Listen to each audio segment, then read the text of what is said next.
Stingy old Mr. Scrooge has long loved nothing or anyone but his own money. He did not understand the joy that Christmas and New Year brought to others.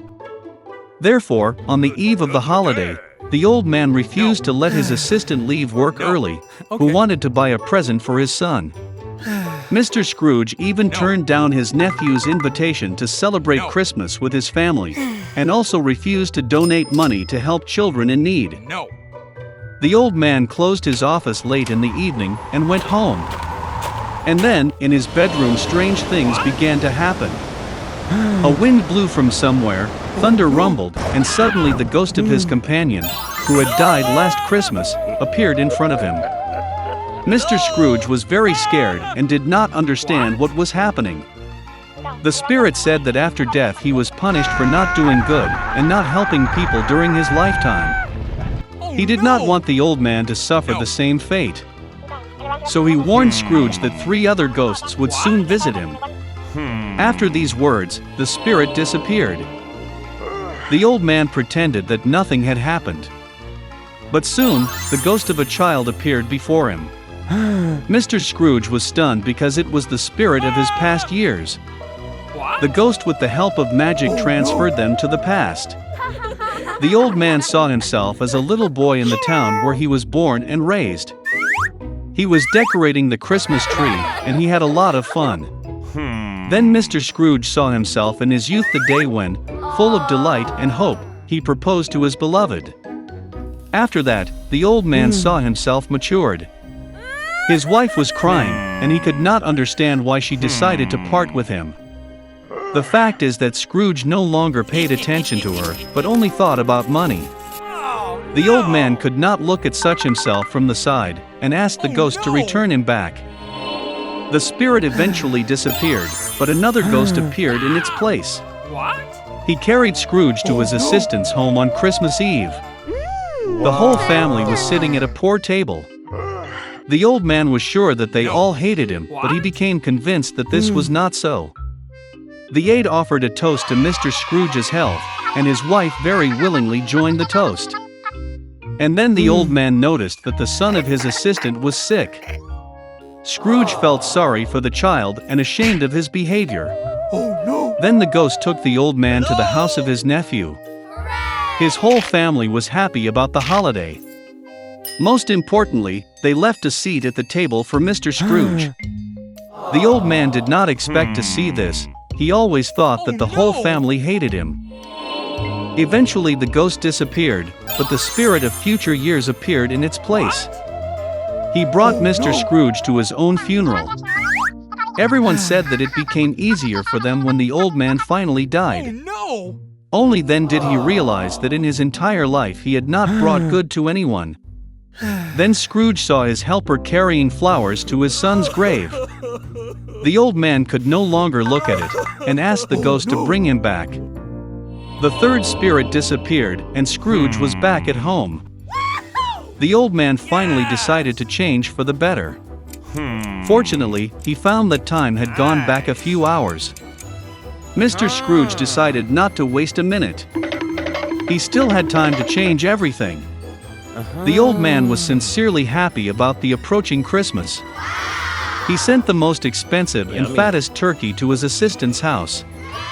Scrooge then sent a gift to the helper's son, and donated a huge amount of money to charity. After that, the old man went to celebrate Christmas with his nephew, where the whole family welcomed him. The next day, when Scrooge's assistant came to work, he raised his salary. For his son, the old man became a godfather. Mr. Scrooge gave the boy the best possible treatment, and he continued to enjoy a healthy life. Since then, the stingy old man has become the kindest and most generous person in the city, and has earned universal love and respect. Once upon a time, a cunning and narcissistic fox lived in a dense forest. She deceived everyone, so none of the animals trusted her and did not want to be friends with her. Soon the fox got tired of being alone, and she invited her neighbor Crane to dinner. At first, the crane refused, remembering that the fox cannot be trusted. But the fox convinced him, saying that except for him, none of the animals wants to be friends with her. And most importantly, the fox invited him to become best friends. Crane was glad of this invitation and after a while went to visit. The fox's soup was very aromatic. After setting the table, she sprinkled the food into large plates. The fox invited the crane to the table and began to eat her soup with pleasure. But the crane couldn't taste it out of such a flat dish. He unsuccessfully banged his beak on the plate, and in the end remained hungry. The crane was upset, thinking that the fox was very inattentive to him. But he was a guest at her house, so he did not say anything about his resentment. Meanwhile, the fox finished the soup to the last drop. Seeing that the crane was about to leave, she asked in disbelief if he liked the dinner. No. The crane politely said goodbye and went home hungry and upset. After a while, the crane decided to teach the fox a good lesson. He went to his girlfriend and politely invited her to dinner. Lisa was very happy with the offer and agreed.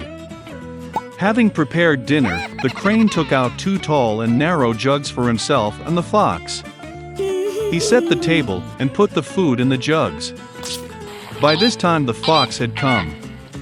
She was very hungry. The crane invited the guest to the table, and the friends proceeded to dinner. The fox tried to eat from a narrow jug, but nothing came of it, because the vessel was too narrow.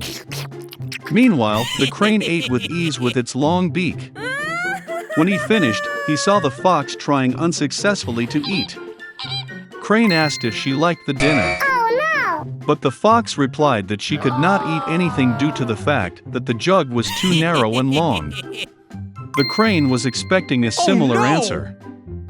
He reminded the fox that he had left her house hungry because the plate was too flat. And then she realized her mistake. She felt ashamed that she was so inattentive to her neighbor. Lisa apologized and said that she could not even think that he would not be able to eat from such a plate.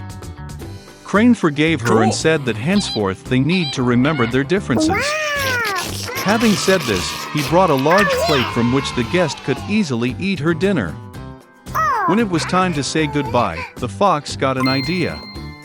She asked the crane to take one of his jugs to his home, so that he could easily dine with the fox. The neighbor liked this idea. He praised the fox, saying that if she uses her cunning and ingenuity for good deeds, she will have many friends. The fox and the crane laughed merrily. They have been best friends ever since. After some time, the crane came to say goodbye to its neighbor before heading to warmer lands. Left alone, the fox got bored. But she never forgot the words of the crane. Since then, the fox stopped thinking only about herself and found real friends among other animals in the forest.